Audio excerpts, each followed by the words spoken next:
Hello viewers, আসসালামু আলাইকুম।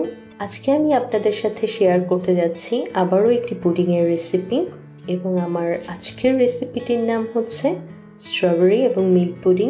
তাহলে ভিউয়ার্স, চলুন দেখে নিই এই পুডিংটি বানাতে আমার কী উপকরণ লাগবে।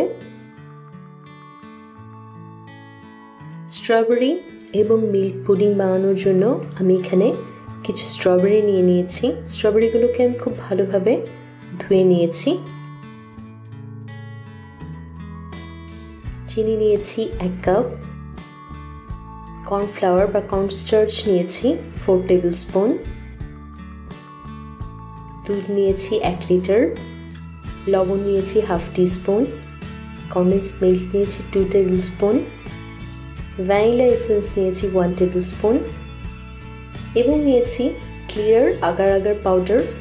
আপনাদের কাছে যদি আগার পাউডারটা না থাকে, সেক্ষেত্রে আপনারা চানা গ্রাস দিয়েও পুডিংটা তৈরি করতে পারেন। আমি একই ধরনের দুটো আগার পাউডারের প্যাকেট নিয়েছি।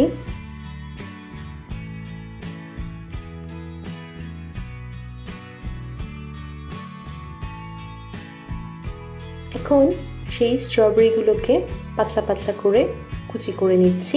ঠিক এভাবে দেখুন, স্ট্রবেরিগুলোকে আমি কুচি করে নিয়েছি। এখন যে ট্রেটাতে আমি পুডিংটা বসাবো, সেই ট্রেটাতে সবগুলো স্ট্রবেরি সাজিয়ে দিচ্ছি। আমি আমার পছন্দ মতো সাজাচ্ছি, আপনারা আপনাদের পছন্দ মতো সাজিয়ে নিতে পারেন।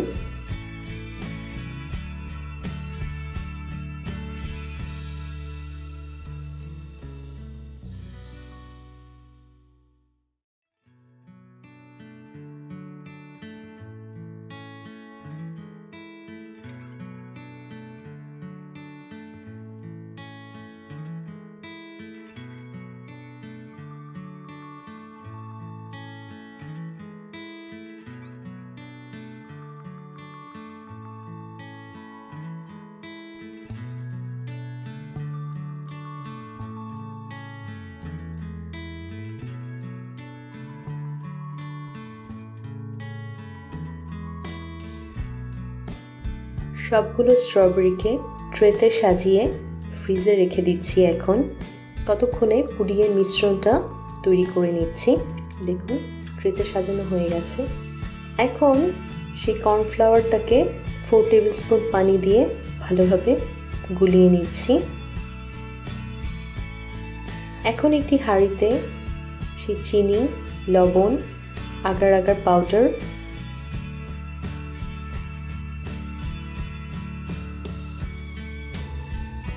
দুধ দিয়ে ভালোভাবে মিক্স করে নিচ্ছি।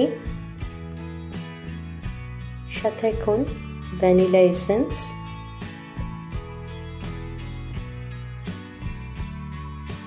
কনডেন্সড মিল্ক দিয়ে আবারও একটু ভালোভাবে মিক্স করে নিচ্ছি।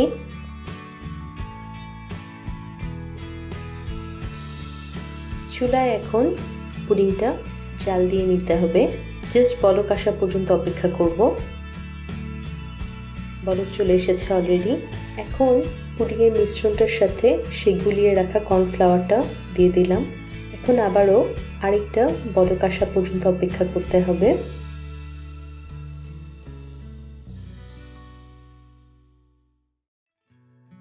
দেখুন, হয়ে গেছে। স্ট্রবেরি সহ ট্রেটা বের করে নিলাম। ওপরে এখন পুডিংয়ের মিশ্রণটা দিয়ে দিচ্ছি। এই কাজটা গরম থাকতেই করতে হবে, ঠান্ডা কিন্তু করা যাবে না, তাহলে কিন্তু পুরোটা পুডিংয়ে জমে যাবে, কারণ এটাতে আগার পাউডার ব্যবহার করেছি আমি।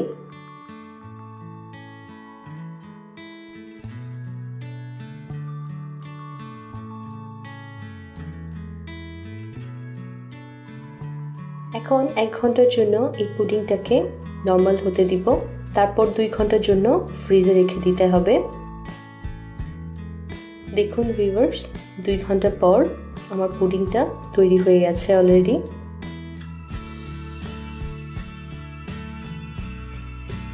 হয়ে গেছে আমার স্ট্রবেরি এবং মিল্ক পুডিং।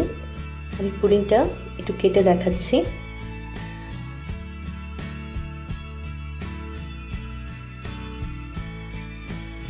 একদম পারফেক্ট হয়েছে পুডিংটা, দেখুন। আমার আজকের এই স্ট্রবেরি এবং মিল্ক পুডিংয়ের রেসিপিটা আপনাদের কাছে কেমন লাগলো আমাকে জানাতে ভুলবেন না প্লিজ। এবং প্রতি সপ্তাহে নতুন সব রেসিপি পাওয়ার জন্য সারাস রেসিপির সাথেই থাকুন। আল্লাহ হাফিজ।